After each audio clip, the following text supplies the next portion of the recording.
Hello mga Koreans, samahan niyo ako pumunta sa Calabasa River.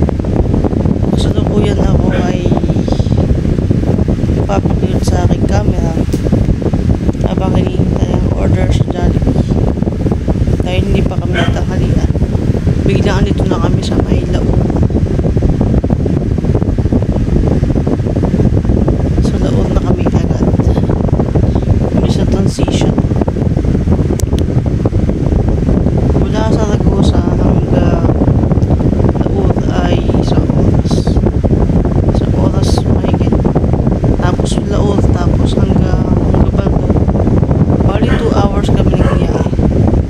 May kasamang traffic sa banda dulo ng Laon, may traffic kasi mayroong mga ginagawang kalsada, may mga hindi tapat-tapat na pag-aayos ng kalsada. Medyo kailangan mo ng pasensya. Tapos yung daan, ligo-ligo. Siyempre, punto. Kaya ligo-ligo. Kaya maraming ganyan mga ginagawa kalsada na hindi tapat-tapat. Kaya kung gabi kang pupunta dyan, sigurado huwag kang maabala. Kailangan ayusin mo muna yung sakyan mo para hindi ka maabala. Kailangan meron tubig, gasolina, para hindi ka magka-problema. Nadaan natin yung Sunset Peak sa Laon, tsaka yung overview. Doon lagi kami pumunta dati. Yung iba na ang destination, napunta kami ngayon ng Gabaldo. So on the way, punta tayo ng Gabaldo. Medyo matagal din ang biyahe. Pero matatapos din yung biyahe, nakalipas ng ilang oras. Tayo gutom na nga kami niya kasi hindi pa kami kumakain. Banda pala sa tos. Nakakatawa nga yung kalsada na yun.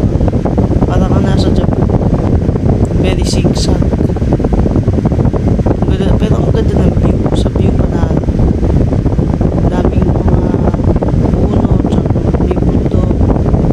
Tsaka nakaka-excite yung pag ng liko ng sakyan.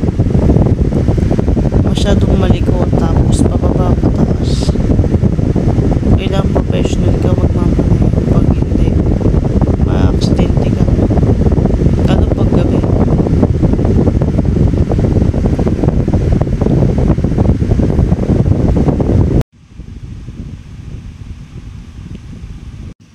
So guys, ayun nakarating na tayo sa Calabasa River.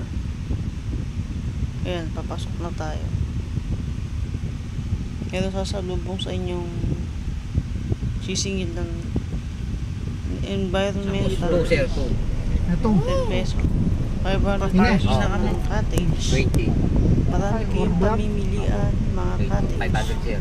500 May malayo, may malapit. Meron sa gitna. May banda ron sa may ilog. Kung na bahala kung anong gusto mong piliin.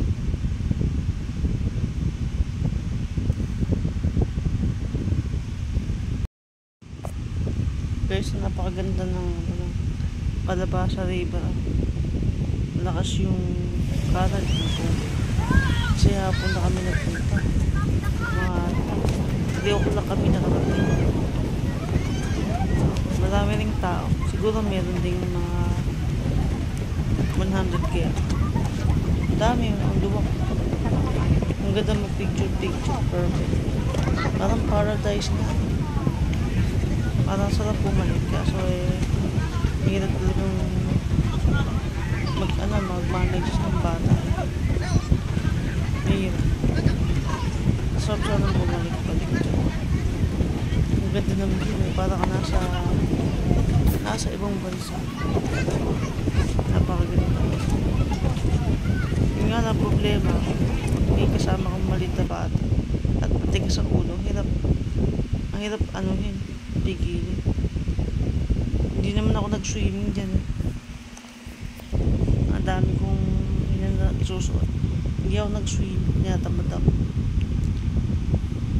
Ayun, tatakot pa ako tumawid dyan kanina.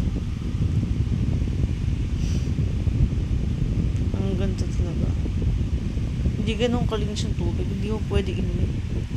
Kasi may mga lumot, tapos may color yellow, orange. Siyempre, meron iba dyan eh, iwan kung tumain. Yung dumura din, maagos yan, siyempre. Pero hindi malinis, siyempre. Ganda, oh. Ganda ng ilog.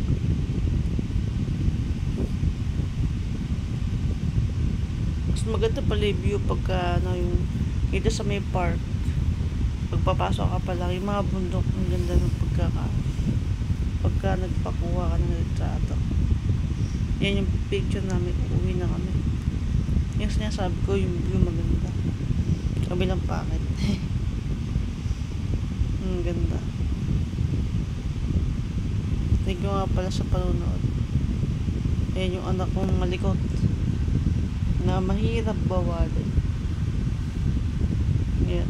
Swimming siya parang sirena. Ako naman ito. Family bonding / Mother's Day. Ayun. Habang tutuwa talaga ako sa ilog. Yan kung ano yung ginagawa ko dyan. Bibidyo. Ikot-ikot. Talagang nakakaaliw. Napakaganda ng kalabasa. Bibit. Ang daming kata sa mundo. Ito ay first time ko yung talagang dito.